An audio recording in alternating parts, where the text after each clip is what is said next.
Well, just checking the time of the day, we've got the most enviable slot being between your lunch. Well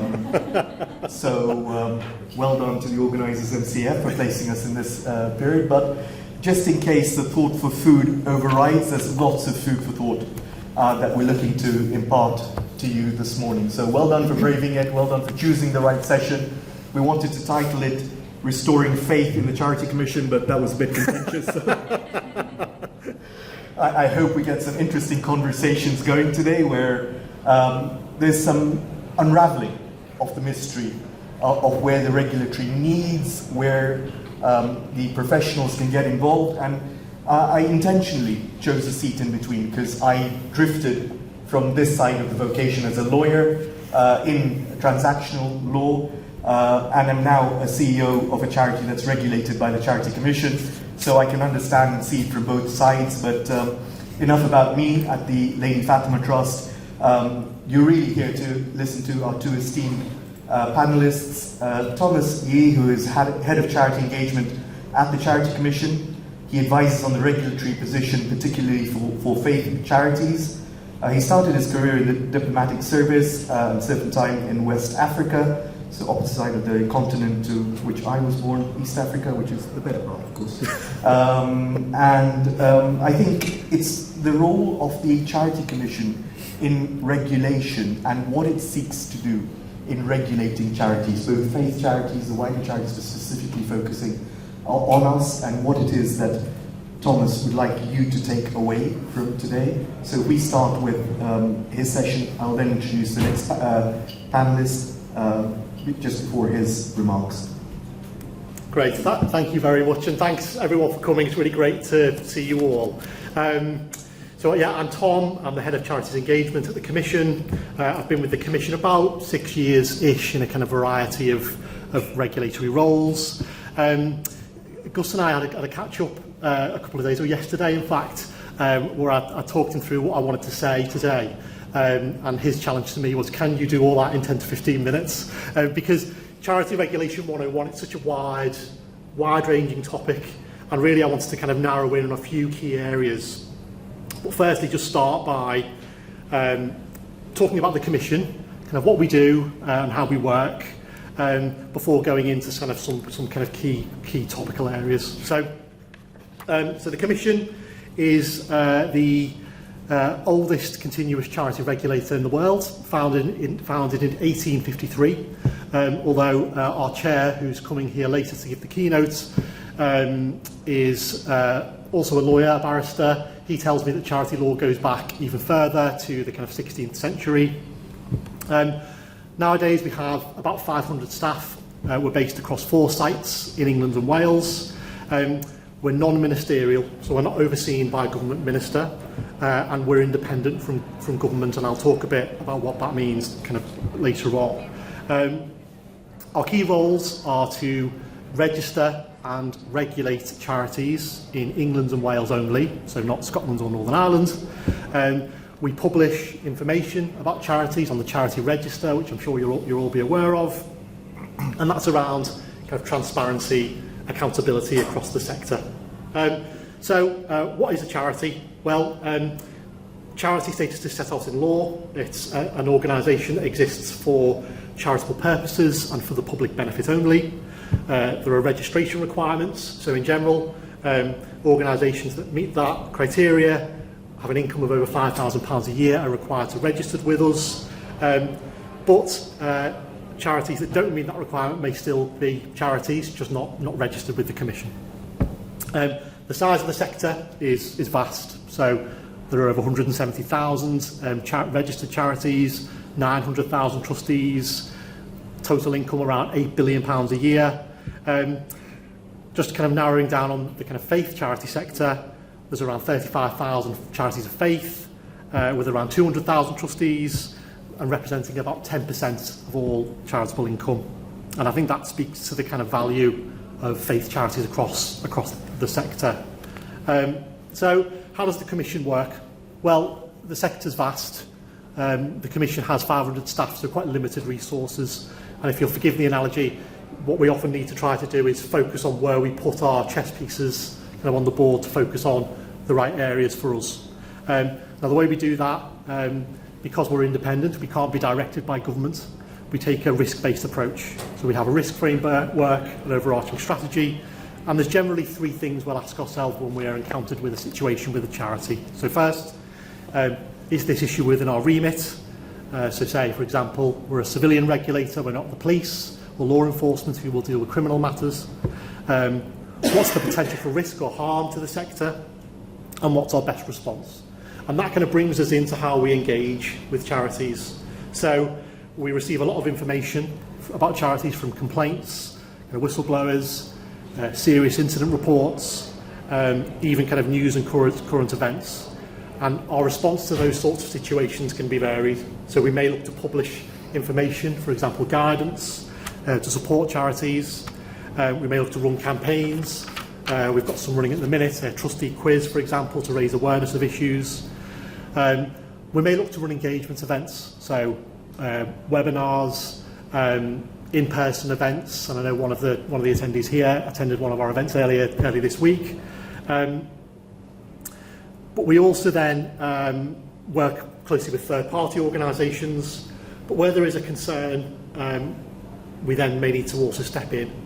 So often what we're looking for is further information to see how trustees are dealing with an issue themselves, because trustees are those people who are responsible for their charities. Now that may mean that we need to investigate further. That may mean that we need to give advice to other charities who work in similar areas, share those risks across the sector. So we are active across the sector as a whole. Now in general, kind of case numbers and investigations are relatively small in comparison to the size of the sector. We're guided by charity law. I won't steal our chairman's thunder with his own speech, but we also have kind of values that we work to around being fair, balanced and independent, that really guides the way that we work. Now, with 6 minutes left, I'll go then into Regulation 101, and I'll try and draw out kind of three key topics. So first, trustee duties, second, risk management, and third, decision making for trustees especially. And I think Gus will go into some more kind of specific details a bit later on. Now my first plea would be to use the guidance that we publish. The Commission produces a raft of information, a raft of guidance. Some of it is hard to navigate, I think we're aware of that. So we've tried in recent years really to tailor our guidance to make it more accessible. So we publish things like 5-minute guides now, which are of shorter form areas of our guidance. But what we do know from our research is that 40% of trustees never come to the Commission for advice or to use our guidance that we publish, which is something we want to change. Now, other tools and avenues for advice are available, as, for example, kind of professional legal advice. Other organisations exist to provide that service as well. Now, onto trustee duties. There are 6 key duties that, or legal responsibilities that trustees have. So those are to act with reasonable care and skill, to act in your charity's best interests, to manage resources responsibly, to comply with your governing documents, comply with the law, to make sure your charity is accountable, and to carry out your purposes for the benefit of the public. Now, we put those in our guidance as a jigsaw, and really those are the things that we're always going to be looking at trustees for when we become involved in a charity. So it's worth always keeping those in mind when you have your trustee meetings, when you make decisions. Again, we produce lots of guidance on trustee duties, so please do have a look at those. Next, just a kind of word on risk management. Charities will take risks. You will have to take risks as part of what you do, especially charities that work internationally, especially charities that work in high-risk areas. Things will go wrong, naturally. Now, the expectation from our side is not that you're perfect, but it's that you identify risks, you record those risks, and you try to manage them, mitigate them effectively. So that would be my key plea there. Make sure if you identify some risks that involve your charity, record them, and most importantly, record what you're doing about them, and then socialise those risks. So tell your volunteers, your staff members, your fellow trustees about those. That may mean that you need policies in place to mitigate those risks. Again, our risk management guidance can really help you through that. Finally, decision making. So trustees, again, as those individuals legally responsible for a charity, need to work together, and there is collective responsibility over a charity. So it's vitally important as trustees that you communicate well, you make decisions collectively, and you talk about what your decision-making process is, and you record those decisions. One of the things I was really struck by in the opening kind of plenary session was some of the discussion topics around leadership and around culture, and that culture of reflection as to how a charity is run. And I would really encourage that. I think that, you know, often when we become involved in charities, it's much easier for us to unpick what has gone wrong, where there has been an issue or a concern, where trustees can show and demonstrate their decision-making process and that they've managed risks to the best of their abilities.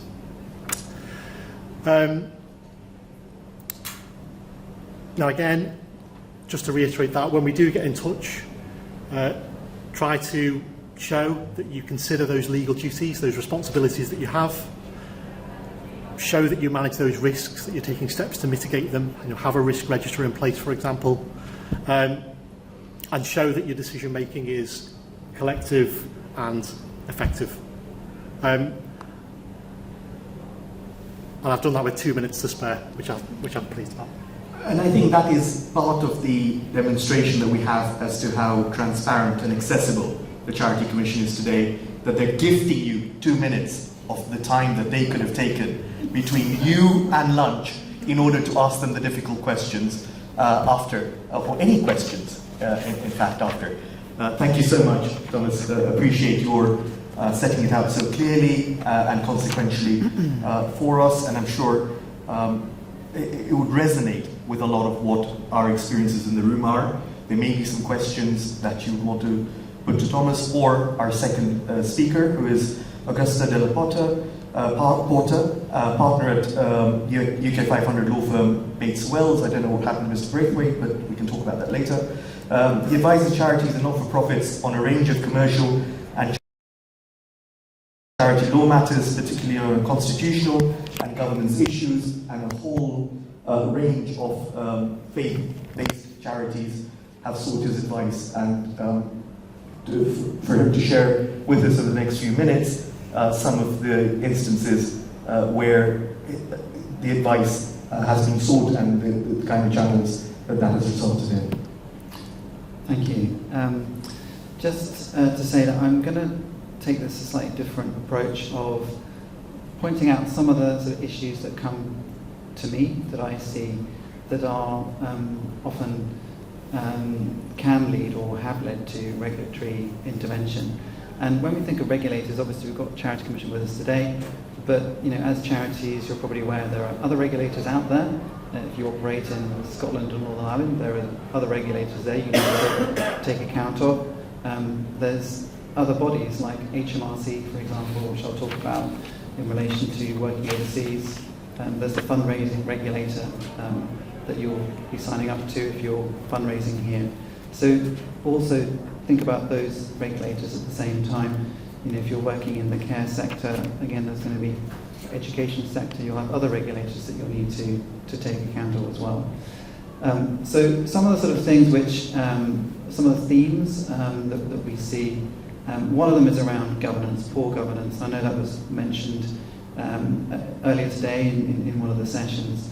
And a lot of the issues that come to our table, and sometimes the Commission, do come down to that. So, I mean, there are some really obvious things, but obvious things which often don't get picked up on. So, you know, and let's think about the situation at the moment now with lots of charities wanting to launch emergency appeals for the people of Gaza. And, you know, there will be charities that will be doing this that will not actually have thought necessarily if their charitable purposes allow them to do this. So the first thing is know what your governing documents say, know what your charitable purposes say, make sure that you follow those. If your objects are not wide enough to carry out those activities, you might be able to change those. But think about that before you go into those types of activities.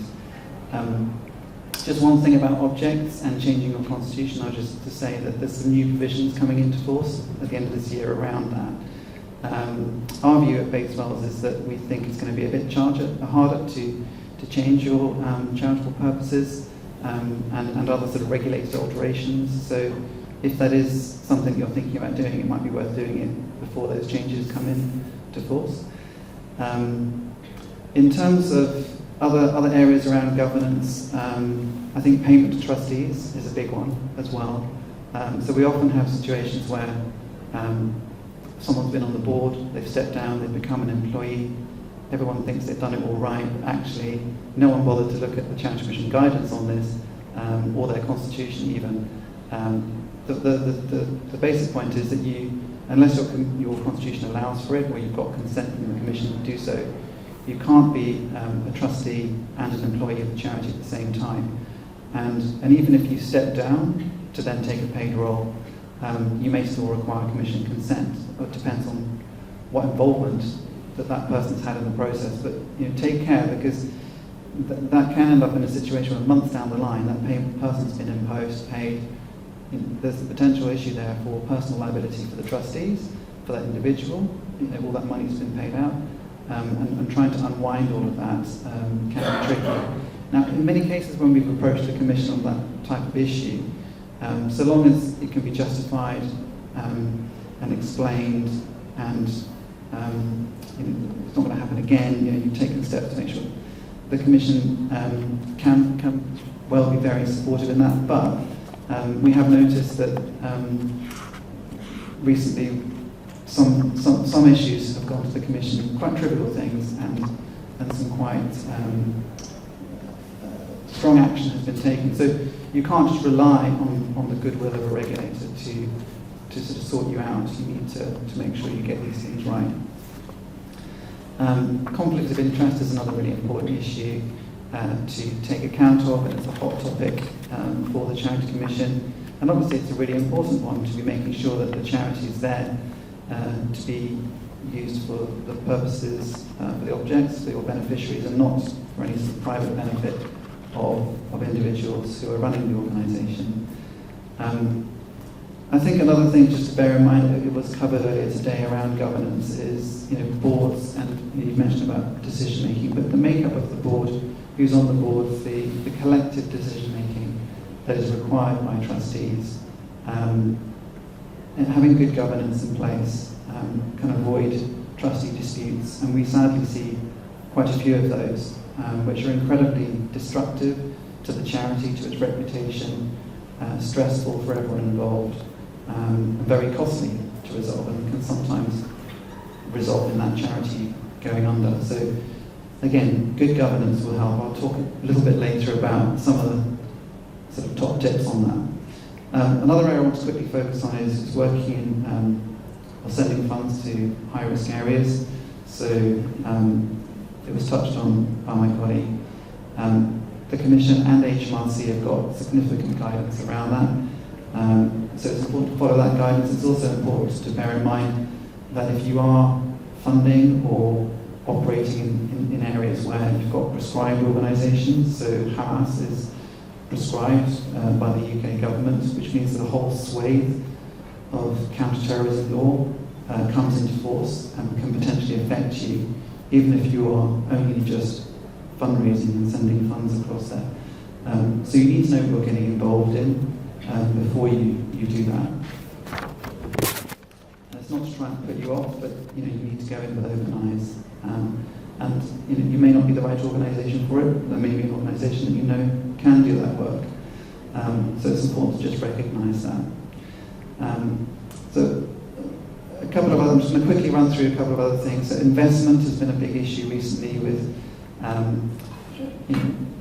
high inflation and a sort of pressure on charities to think about how they can make the money they've got actually increase rather than sit in the bank and just be valued, less and less value.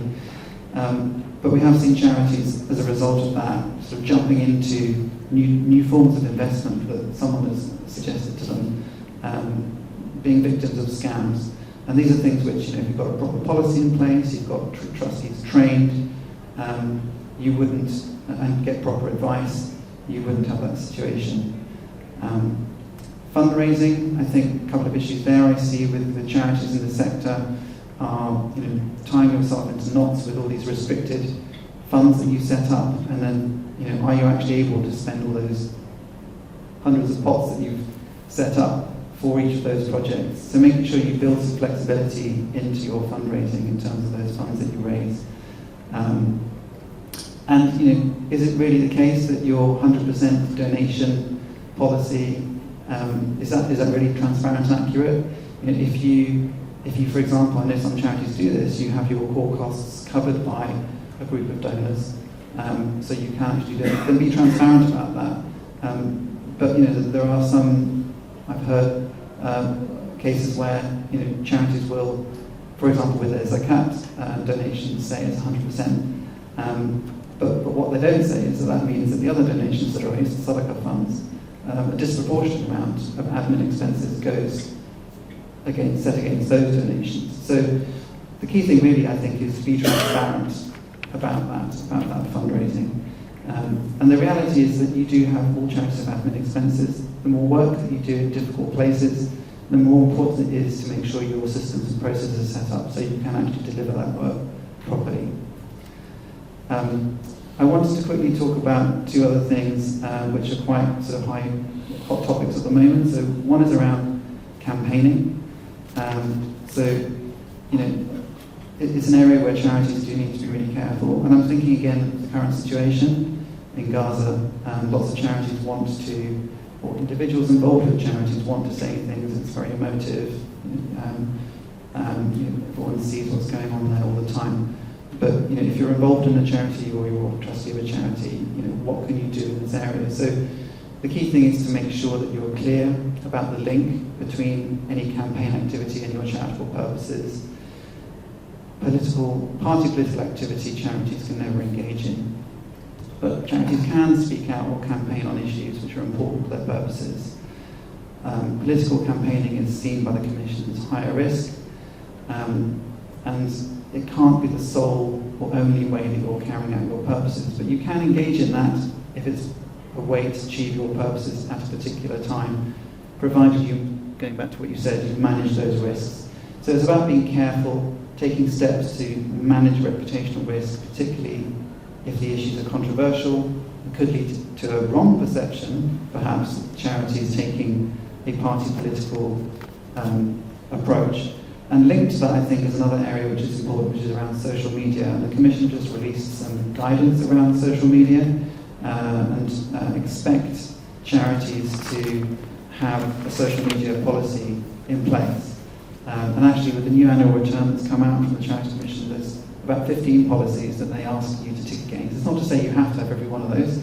It's not necessarily going to be appropriate, depending on what your charity does, to have a policy for all those things. But social media is there.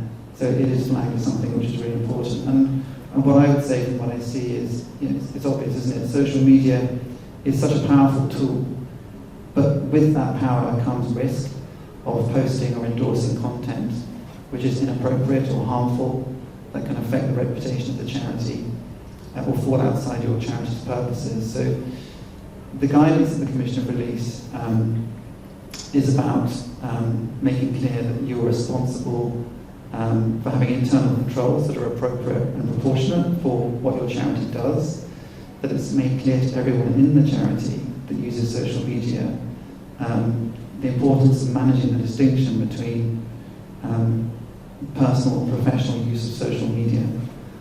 It should always be clear when someone is talking about talking in their personal capacity as opposed to their charity capacity. So I want to just leave that one with you. It's an important area to think about, and in terms of time, I've got 30 seconds. So what I wanted to quickly just say in my 30 seconds was, what can you do to prepare your charity? So good governance practices, induction of trustees, being clear on their role, duties and responsibilities, clear documentation, so a governing document that actually is fit for purpose, code of conduct for the trustees, role specifications, policies, particularly important now. People think, oh, we can just do everything with a policy, we can crib it from somewhere else. Now, there needs to be policies that are fit for purpose for your organisation, that are robust, but actually do work for your organisation, that you actually implement. And I think if you have those policies that are appropriate for you, implement them, that in itself can prevent a lot of these issues arising. If something does go wrong, act quickly. Your policies will help you to do that, to identify those issues, and get professional advice where you need it. I have lots of other things that I can, in my 10-15 minutes here, there's lots of other things I could go through, but I think those are some of the key things. And I would, say that the Commission does have some really good guidance for your trustees and staff. So, the Essential Trustee is very readable. There's a document called It's Your Decision, around decision making for trustees. That's another really good piece of guidance. I'd recommend those two in particular. Thank you. Could we start by showing my two fellow panelists our appreciation with a round of applause? They had some vested interest in that because they made my task so easy. A lawyer who contained his time to 2 chargeable billable units and gave you the opportunity to seek free legal advice that may turn into billable hours later, and the Charity Commission actually asking you for 2 minutes extra to say, come on, tell us what it is that you want to know from us. So, show of hands before I even reached out. There's keenness in the room. Based on the early panel that we had, if you're female, you're going to be picked on first. If you're younger than me, you'll have that opportunity to pose the first question, but at the moment there's no competition in the room. Okay, first of all, thank you very much for your insights. It was quite helpful. So my question will be to Thomas, but obviously others can also say a few things about this. I want to ask about Charity Commission stands. Others just mentioned that social media policy. Actually, I was planning to give that example when I was going to ask this question. I always find Charity Commission quite didactic and overprotective. When I know yourself and your former colleague Eleanor Hattie and I can't remember the other one, they are really lovely people and really nice face of Charity Commission, but I find Charity Commission as a corporate entity quite, I don't know which would be the correct word, quite robust, overprotective. Because when they talk about Charity Commission, they say we are here to regulate and prevent wrongdoing. And social media issue is a quite good example because I have spent a few hours to drafting our social media policy. So Charity Commission always says here are the guidance to prevent you from wrongdoing. But don't you think the same Charity Commission also should have some guidance for smaller charities who can't afford a social media manager or social media training to tell them how to use social media effectively? So not preventing them from wrongdoing, also trying good doings. I'm not sure if I could put it on context, but yeah. Yeah, thanks. Really interesting question. Maybe there's kind of 2 parts to answer this, isn't there? Maybe the first point is that, in many ways you're right. We want to support charities, but then we also investigate wrongdoing. So it's kind of like a dual hand approach that we have, as a regulator, and that causes a tension across the sector. That tension is present kind of wherever I go, right? It's kind of how do we get that balance of being supportive and then taking robust action when where there's wrongdoing, but then supporting people when they make genuine mistakes, right? That's a kind of ongoing debate that we have, I think, internally, and something that we are aware of, and that people like me and my team try to kind of support by kind of running the events you went to earlier this week. So there is a kind of balance there. In terms of kind of social media policy and The issue that we'll often have is that we can't write specific guidance for everyone. You know, as I say, we regulate a sector that is absolutely vast. You know, covers a lot of ground and covers a lot of different activities that charities might do. What we want to have is guidance that can be as effective as possible for as many people as possible, right? But ultimately, for trustees of charities, implementing policies will be your decision, because it's your charity, your responsibility. You're responsible for the charities. It will be your decision to implement those. Now, there will be other kind of mechanisms for you to find kind of draft social media policies, for example. But one of your kind of key trust, I'm assuming you're a trustee, you might not be, but one of your key trustee duties is to act with reasonable care and skill. Now, what that means is, it goes back to that kind of reflective point. If there's part of what you're doing that you don't necessarily understand as well, you find challenging, or kind of on reflection you need more support with, part of that duty to act with reasonable care and skill is to recognise that and seek advice.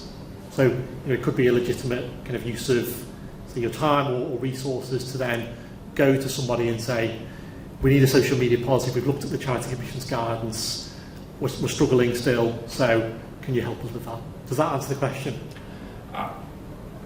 Yeah, I was going to say, so having social media policy is good, but does the Commission thinks about, trainings, how to use, for example, this is just an example, how to use social media effectively for charities. No, not just policies and prevent wrongdoing, but also, for example, it's just an example, I give social media policy as an example, because there are so many charities, they can't get these trainings. Okay, sorry, I just too much. Yeah. Do you finish? Yeah. Did you want to? Well, I was just going to say that the particular question around whether the Commission can do more of that, I'll leave to you. But I think there are a lot of local organisations out there that are there to support the voluntary sector. I used to work for one, community voluntary sector organisation, where that's the kind of thing that they would be doing, are those kinds of courses at low cost for charities. The other thing I would say just on the social media thing is that when I was looking at the guidance, there is actually a checklist at the back. It's like a one page, and it has questions for you to ask yourself. And it says that not all of them will be relevant for every charity, but it kind of helps you to think about what needs to be in my policy. And I think if you look at that against, there's a couple of examples that the Commission flagged that you can look at online, other organisations that put things together. You could probably put something together on that basis. And so, I'll leave you to answer the question about the resources particularly, but I think on that there has been an attempt to try and break it down a bit for charities of all shapes and sizes. Very briefly, I think that's right. The guidance does have kind of questions you want to ask yourself to kind of give you that steer.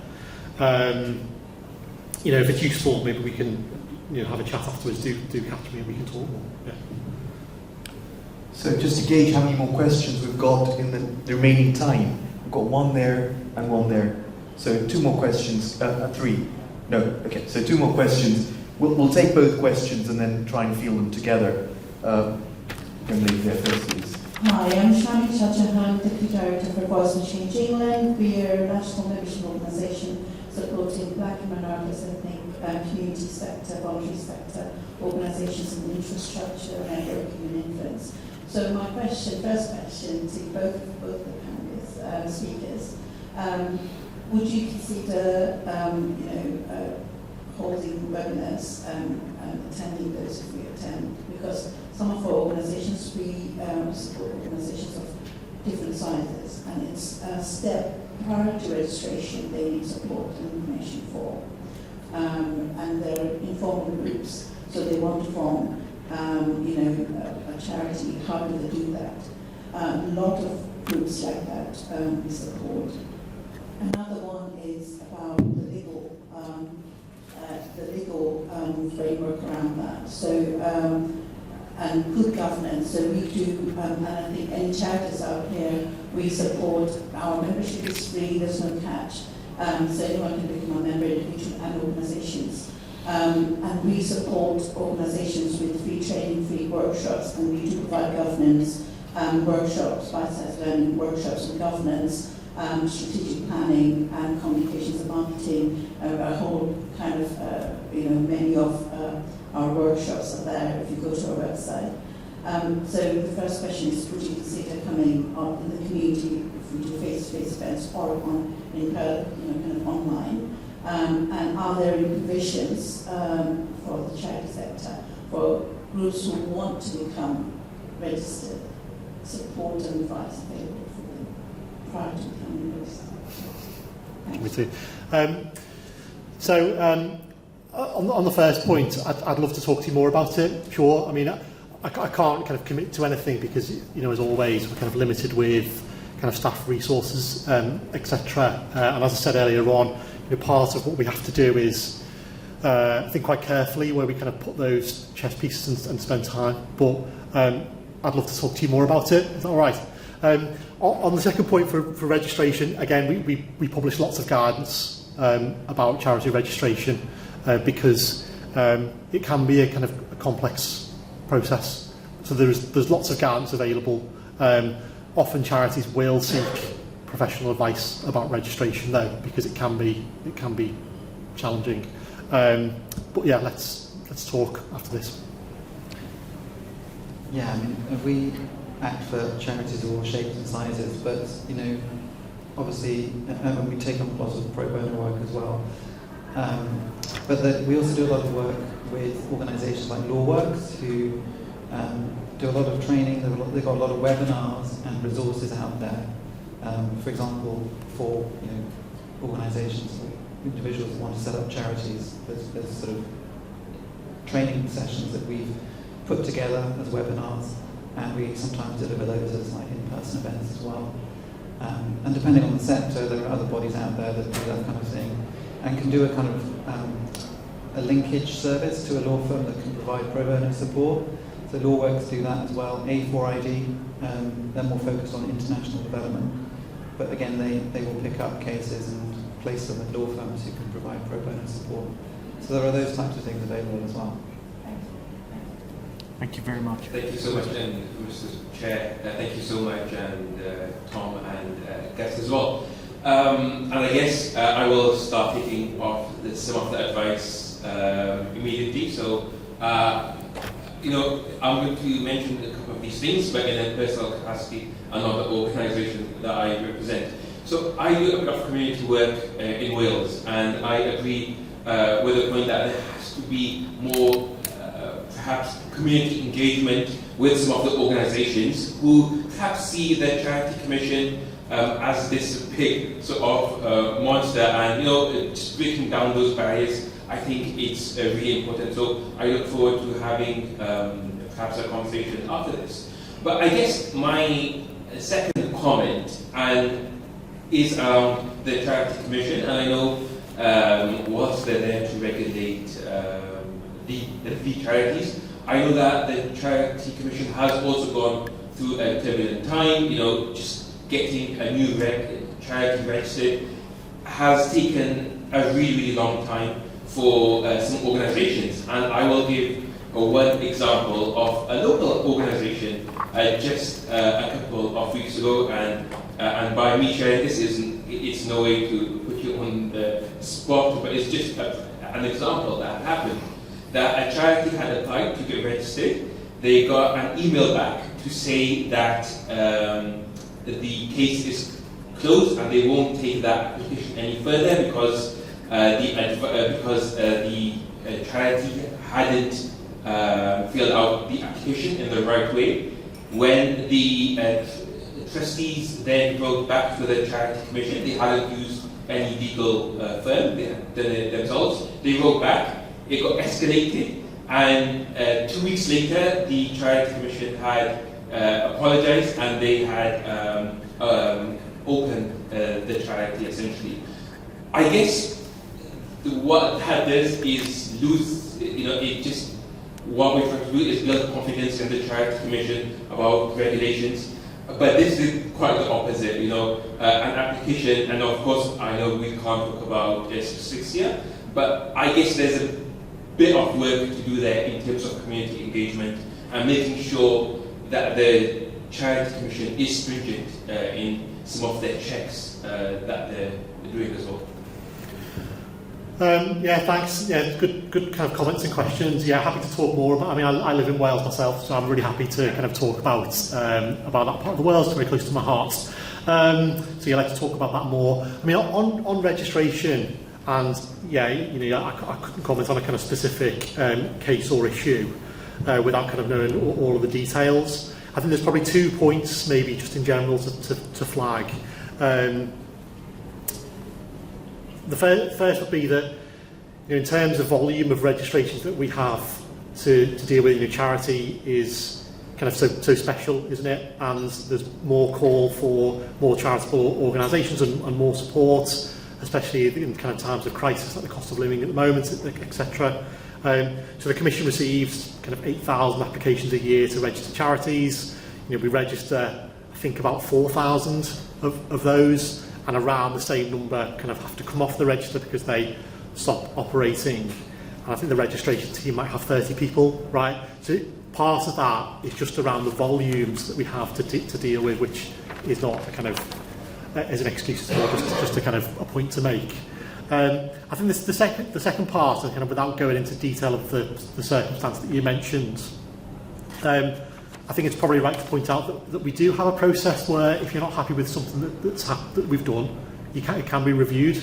You know, and you know, albeit, you know, I don't know the specifics. You know, this sounds to me like that process working correctly. You know, because you have escalated it further, it has been looked at properly, and if we have made a mistake, we've rectified it, and that's what we should do, right? No, I mean, I think we do see from our side that sometimes things do take a bit longer with the Charity Commission, but equally, I know that, you know, in certain situations where there is a particular timescale, you know, that needs to be recognised, you know, to expedite something, the Commission have been really helpful. So, you know, pro bono helping a charity that was raising funds for Libya and was able to get someone from the Commission to pick that up straight away. So that was great. And, you know, in those types of situations, do bear that in mind. If you do have a particular, it has to be genuine timescale, because, you know, can't have everyone saying, "Oh, I've got something really urgent." But I think the Commission do try and take that into account, particularly when it comes to emergency situations or where there's potential loss of funding for a charity. Thank you so much. And can I just finish up by saying that Charity Commission did handle the case once it got escalated very well. So there's 2 hands up in the room. With the permission of the organisers, I will take the 2 questions. We have the gentleman in the front, and then Muazzin at the back.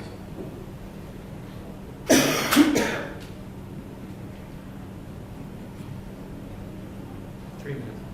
So thanks for the talk.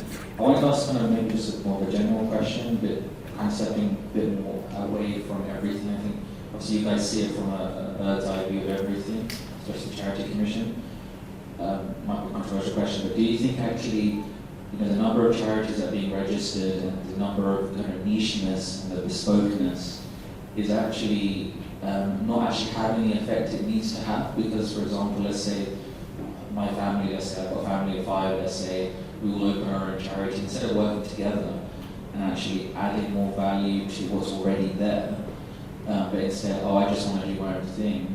And this links back to more of the unity aspect, and I think with the religion of Islam, as Muslims, we suffer from this, the lack of unity. But let's say at a Charity Commission level, which is just let's say, the whole country or the whole kind of national level, do you see actually there is actually greater need for us as organisations to understand actually there isn't that need that we think there is, and actually we should be cementing and supporting existing work to actually make the difference that actually needs to be made, rather than kind of egos and self-interest. Could we take the second question as well, please, and then answer them in terms of fairly contained to say, is it within the Charity Commission's remit to say it's already happening, you can't open a new one? Or do you have other ways of looking at that? So this morning, one of the topics that came up in the discussions has been around de-risking and debanking as an issue that's being experienced across the charity sector. But it's felt perhaps very acutely by Muslim charities, given the nature of the countries in which they are operating. As MCF chair, when I've engaged with charities, it's something that they talk about privately, but they're kind of reluctant to go on the record because they're worried that that actually may lead to greater trouble down the line for them. I'd be interested in both Augustus's and Thomas's reflections on this and how the Charities Commission can help address this issue, but also whether there are legal recourse that we should be looking to explore as the charity sector more broadly, Muslim charities with others, to try and address this issue. This is leading to loss of life. I mean, the delays in financial transfers and so on. It's not just a technical problem. This is a real problem. Very pertinent and timed question. Who wants to go first? I'll be quick. I think we've kind of run out of time. So on the first question on kind of whether there are, I suppose it's kind of, are there too many charities? Is there a need for more? It's undoubtedly there will be instances where, you know, rather than set up a new charity, it would be better served to support something that already exists. Undoubtedly there will be. That being said, the kind of nature of this business that we're in is that it is so emotive. It is. People do have kind of strong passions about what they want to support and whether they want to do that themselves. And, you know, again, your charity registration is a legal test. So kind of, it's not for us to say whether that's right or wrong. Do you want to just do that? On the first one about new charities, when people come to me and say they want to set up a new charity, I do start off by saying, are you sure you want to set up a new charity? Do you know what's involved in setting up a charity? Setting it up is probably the easiest part. You've then got to run it. You've got a regulator. You've got your duties that you need to comply with. It's going to limit you in many of the things that you might want to do. Other organisations that could be doing that work more easily, and particularly if you're looking to set up something that's looking to operate internationally in high-risk areas. So I do, not that I'm trying to necessarily stop people from doing that, but I do ask them to think about that, because I think sometimes people don't. And there are other ways of doing it. You can have a donor-advised fund. You can set up a collective fund within Charities Aid Foundation, for example, or Stewardship, or one of these other organisations, or Mercy Mission. And that can be a way of running your philanthropy without having to set up your own charity. Yeah, on the second, it's a really great question, and I'd love to talk to you more about it. I think from my perspective, from the Commission's perspective, our public message has been quite clear about banking access for charities, and clear in the sense that charities need bank accounts, and we think banks should do more to facilitate that. And we've been clear in our kind of public messaging about that. Separately, Theresa earlier on talked about the tri-sector group, so I sit on that group with her, where I will advocate for charities with financial institutions. So part of that is how do we kind of advocate for charities in the best way through these different fora that we have access to, with the caveat that fundamentally financial institutions are private entities that we don't regulate, and the reality is we have very little sway over when it comes to their bottom line. Really happy to kind of talk about it more. I'm conscious that we're out of time as well. And I don't want to keep you too much for lunch, but this is an important topic. Thank you for raising it. I mean, let's be honest about it. It's an absolute disgrace the way banks have behaved for many, many years. And I've been involved in that, working with Muslim charities for many years, in helping charities to work with banks to change that decision, to find alternative banks for them. But in the past, it's been a closed door. Banks will hide behind, it doesn't meet our risk appetite. It's our decision. You can't challenge that. Funnily enough, with Nigel Farage, I don't want to, be on the political campaigning side of things here, but if there's one sort of silver lining of that whole affair, it's that actually government's taken notice of this amazingly. So I was just checking my phone because there is actually a consultation that's going to be coming out, the government putting out there, on the de-risking that the banks are doing and trying to reform, a consultation on how that perhaps should be reformed and requiring banks to have better reasons and more safeguards for individuals and charities in this space. So that is a live thing, and I know that the CLA, the Charity Lawyers Association, are potentially going to be picking that up and no doubt liaising with the Charity Commission on this and other sector bodies with that momentum that there seems to be finally to do something. I mean, it's really sad because a lot of us have been saying this for a long time.